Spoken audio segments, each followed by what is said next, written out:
y también pues una activista, vamos a decirlo, o Marcela Turati toma partido, es de las periodistas que toma partido, pero frente a la corrupción, frente a las denuncias, como debe de ser.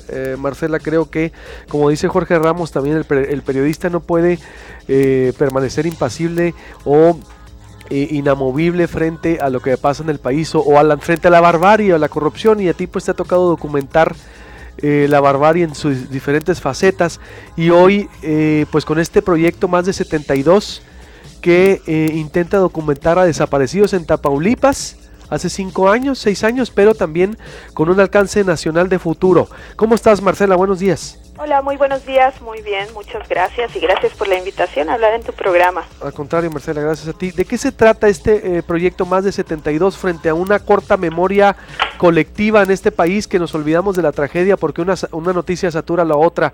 ¿Qué intentan hacer con Más de 72? Pues mira, Más de 72 es un proyecto colectivo que hacemos varios periodistas, al que invitamos fotógrafos, diseñadores, un diseñador, programador, estudiantes de periodismo también, en el que lo que hacemos es echarle montón y echarle luz a pues algunos episodios, y en este caso a masacres de migrantes que han pasado de noche, ¿no? Que no han sido bien documentados y que sentimos que el gobierno nos inventó una verdad histórica que no es la cierta. Entonces, llevamos más de 3 años trabajando en este proyecto. El año pasado presentamos en la página de Más de 72, que fue sobre la masacre de los 72 migrantes, y este año, que se cumplen los 5 años del hallazgo de 47 fosas clandestinas en San Fernando, Tamaulipas, el mismo lugar donde fueron asesinados los 72, en abril de hace 5 años se encontraron 193 cadáveres en 47 fosas. Entonces, ese hecho como que no quedó muy registrado en la memoria colectiva, y lo que sabemos es que hay muchas personas que están buscando a su familiar. Todavía quedan muchos cadáveres que no han sido identificados, que fueron rescatados de esas fosas, y lo que nosotros queremos es investigar qué pasó y ayudar a la gente a localizar a sus familiares, ya que se conozca lo que pasó en esos momentos, hace 5 años en Tamaulipas. ¿Cuántos son en total, Marcela? Porque veo son 2 fases ahí. Como dices, es ayudar a documentar las masacres que pasan exactamente de noche en este país, parafraseando Osorno, ¿no? Esa necropolítica en la que nos sumergimos, porque pues entre más muertos se le iba ganando, supuestamente decía el calderonismo, la batalla al crimen, pero no, se convirtió en esto en un río de sangre en algunas partes de los estados, como lo documentaste también tú en tu libro, Marcela. Es decir, como ¿cuántos son en total?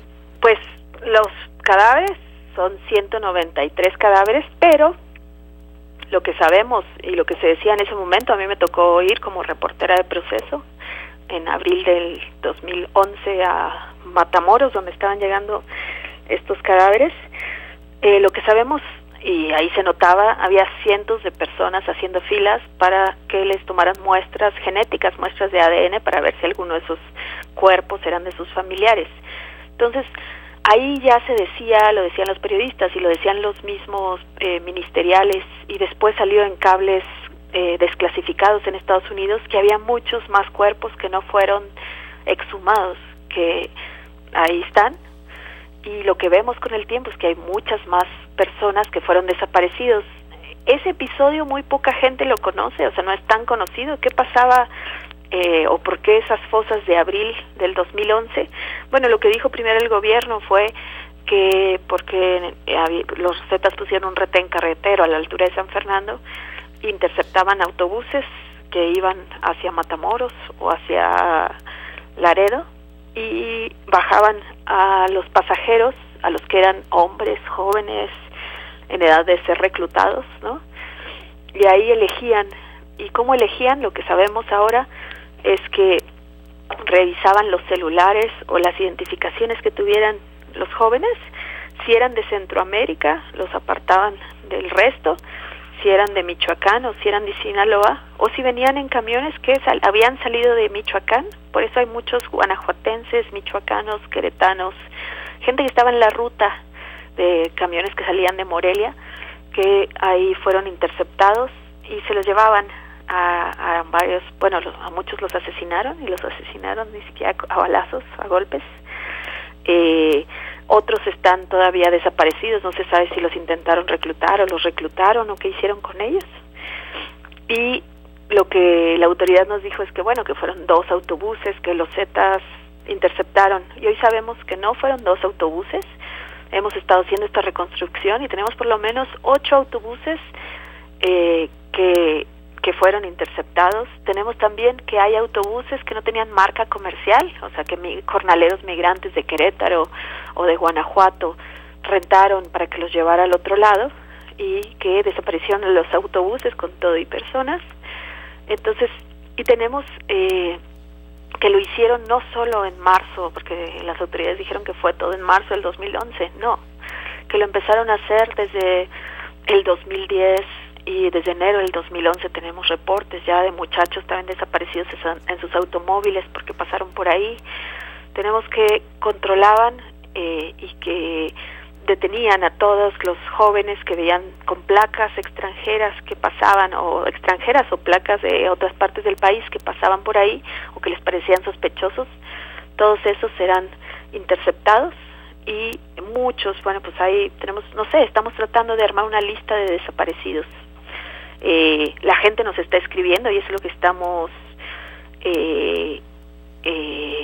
llamando a la gente a que nos diga quién más falta, y la gente nos está escribiendo y nos está diciendo faltan ahí.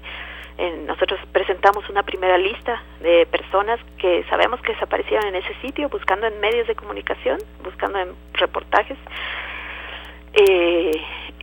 Hicimos una primera lista, pero la gente, y estamos llamando a la gente a que si saben de más personas que nos digan, y ya se están acercando personas que nos dicen faltan mis primos, falta otro camión, falta más gente. Terrible. ¿Qué puede la gente encontrar? Digo, yo ya ayer lo exploré en más-de-72.org, un excelente diseño multimedia en esta segunda parte que está muy bien escrito y presentado.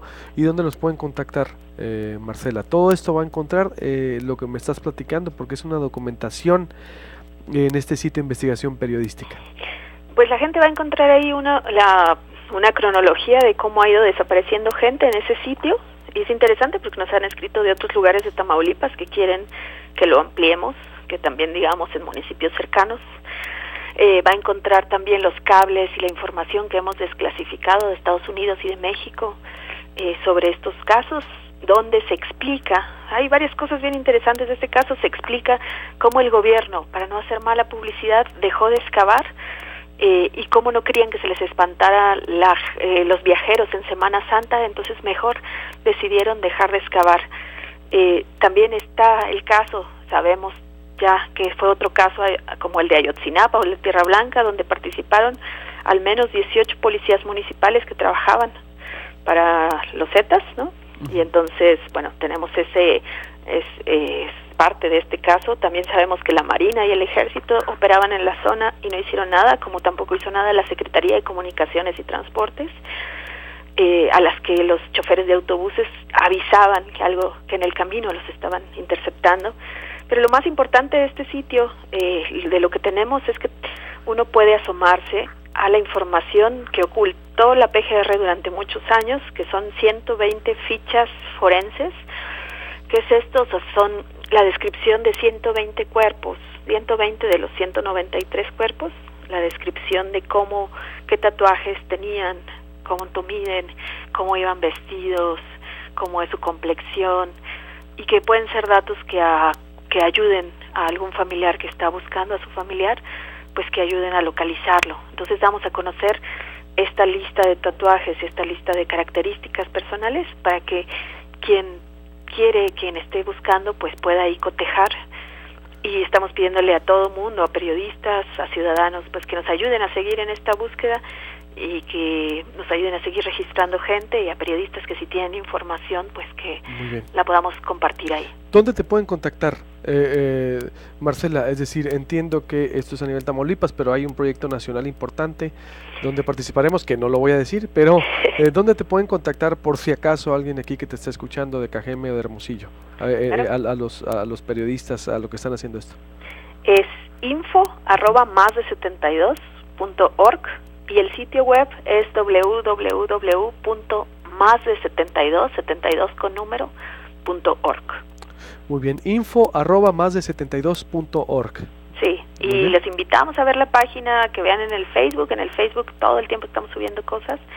¿Cuál es el Facebook? ¿También Más de 72? Más de 72. Y lo interesante también es que se están metiendo familias de El Salvador, de Centroamérica, a contarnos sus casos de cómo sus hijos desaparecieron en esos lugares. Entonces, híjole, pues es un proyecto en el que los periodistas queremos crear como una comisión de la verdad en tiempo real, para evitar que nos estén diciendo mentiras y sacando y echando luz a estas fosas que esperemos que sean en todo el país, no nomás esas de Tamaulipas.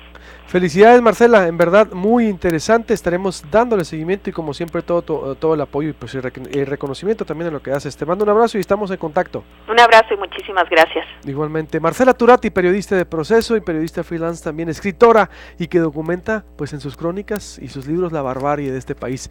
Los lagos, usted tiene que vivirlo, usted tiene que disfrutarlo.